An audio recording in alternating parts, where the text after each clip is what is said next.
politique et homme religieux, nous sommes tous au service de Dieu, c'est-à-dire au service de la justice, au service de la paix, bref, au service de l'homme. Notre part s'oriente surtout dans la prière et dans l'encouragement de toutes les bonnes initiatives. Et c'est dans ce cadre-là que j'assure Dr Diop de mes prières et je lui donne également l'assurance de mes conseils au cas où il en aurait besoin. Je viens de rencontrer l'évêque de Thiès, qui est aussi un ami de longue date, et qui a délivré un très grand message que tous les hommes politiques, je pense bien, ont intérêt à écouter. Et son message, il est simple, c'est pour nous dire que, en définitive, la politique est une vocation. Et ceux qui s'engagent en politique ont reçu un appel intérieur et qui les pousse à épouser donc les causes de leur peuple et qui prennent position aux côtés des pauvres, des plus nécessités. C'est ça la politique. Donc la politique, quand elle est droite, quand elle est bien faite, c'est prendre position et prendre position, être à côté des pauvres, être à côté du peuple, être à côté de ceux qui souffrent, être à côté des sans-voix. C'est ça qui a été le message de l'évêque. Et l'évêque a renforcé mes convictions aujourd'hui pour me dire que nous sommes sur la bonne voie, réformer, refonder, transformer la politique pour avoir une nouvelle vision ici au Sénégal portée par la jeune génération. Un engagement, mais dans la paix, il doit penser quand même à œuvrer pour... Oui, la paix, mais la stabilité se construit dans la justice, l'égalité. Le sage Solon avait l'habitude de dire « l'égalité n'engendre jamais la guerre ». Ce qui engendre une guerre, c'est la violence, c'est l'injustice, c'est l'inégalité qui engendre une guerre. Si nous voulons construire une société de paix, nous devons vivre dans la justice, dans l'équité, dans l'égalité, dans le respect de l'être humain, dans le respect de la dignité humaine. Et justement, les accusations... Docteur, certains vous ont un peu reproché en tant qu'universitaire d'avoir voulu désacraliser la première institution de notre pays.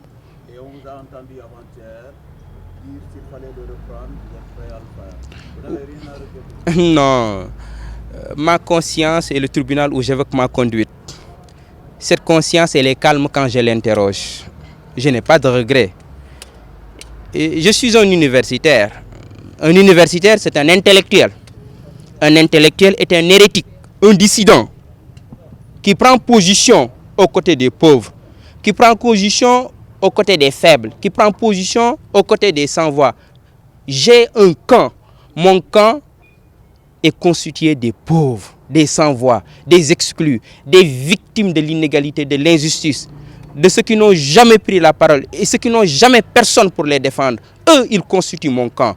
Eux, ils constituent mon pauvre. Je prends des risques, oui, pour défendre ce peuple.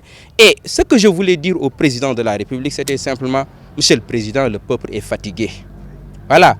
Et en tant qu'universitaire, je pense que ce qui devait gêner les gens, si le professeur Diop avait usé de la violence, si le professeur Diop écrit, prend position par l'écrit ou par une action pacifique, je ne vois pas en quoi cela devrait gêner, très sincèrement. Comme dit Edith Piaf, non, je ne regrette rien.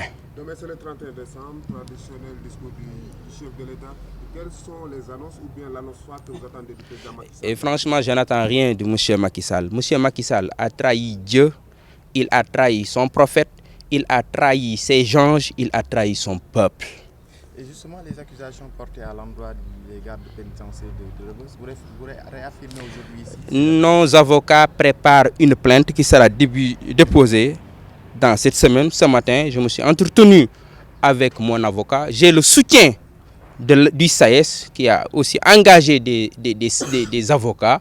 Et je pense qu'une plainte en bonne et due forme sera déposée. Et au-delà de ça, il faut appeler le peuple sénégalais à prendre position, à se mobiliser pour que la violence qui est à Rebeuss cesse. Ceux qui sont à Rebeuss, ce sont des êtres humains comme vous et moi, et la dignité humaine doit être respectée. Le combat se poursuit. N'avez-vous pas senti à un certain moment une indifférence ou bien des formations politiques dans ce combat? Lesquelles? Non, on ne se bat pas pour une formation politique. On se bat. Le plus important, c'est avoir le peuple à côté de nous. Nous avons eu le peuple. Si je suis aujourd'hui à Thiès pour vous parler, c'est parce que le peuple s'est mobilisé. Sinon, je serais aujourd'hui en prison. Je vois le plus important dans cette affaire, c'est le peuple. Moi, mon interlocuteur, c'est le peuple. Je vais aller vers le peuple, discuter avec le peuple au village, dans le quartier, dans les écoles, dans les universités. Je n'ai qu'un seul interlocuteur, c'est le peuple, mon peuple. Le combat se poursuit. Bien sûr, rassurez-vous. Et je donne rendez-vous aux Sénégalais le 10 janvier. Et la prochaine marche est demander une mobilisation forte, non seulement à Dakar, mais à l'intérieur du pays. Dans cette affaire, c'est M. Macky Sall qui doit revenir à la raison.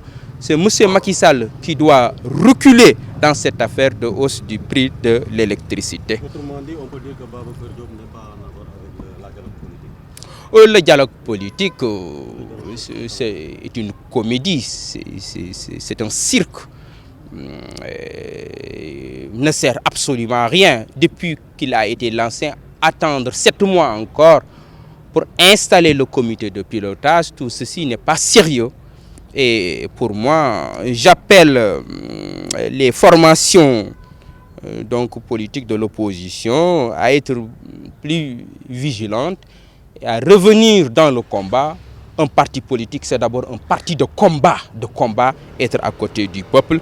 FDS ne participera pas au dialogue politique. Cela est très clair. Nous avons d'autres préoccupations que de participer ou bien que de répondre à une invitation de M. Macky Sall. Peut-être un mot à l'encontre de Guy Marius Sagna? Oui, je dis, je ne serai libre que le jour où Guy Marius Sagna pourra rentrer chez lui. Il a mon soutien. Je lui témoigne ma solidarité indéfectible. Guy Marius Sagna est un frère, est un camarade. J'ai laissé en prison un frère, j'ai laissé en prison un camarade. Il n'y aura pas de stabilité dans ce pays tant que Guy Marius Sagna serait en prison. C'est moi qui vous le dis. M. Macky Sall n'aura pas la stabilité dans ce pays tant qu'il y aura des prisonniers politiques au Sénégal.